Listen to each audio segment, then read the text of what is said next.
যদি বুকের পাটা থাকে তাহলে ব্রাত্য বসুকে অ্যারেস্ট করে দেখান। এখনো এই রাজ্যে ঘুরে বেড়াচ্ছে একটা ছাত্রের উপরে গাড়ি চালিয়ে। আপনাদের চোখে কি নেবা হয়েছে নাকি নাকি ছানি হয়েছে? দেখতে পান না? আরে কার মাথায় হেলমেট নেই, চোখ তখন ছানা বড় হয়ে যায় পকেটে গান্ধীজি আছে কিনা দেখার জন্য।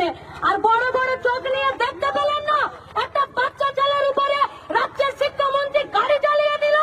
আবার একটা তৃণমূল নেতা বলছে কালকে 1 মিনিটে নাকি যাদবপুর দখল করে নিবে, বলেছে না?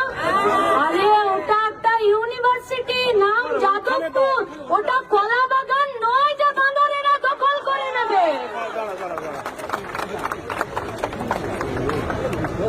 গণতান্ত্রিকতা, মানবিকতা, নমনীয়তা এবং সরকারের দায়িত্বশীলতা প্রমাণ করে আন্দোলনের মাধ্যম পর্যায়ে কি হবে।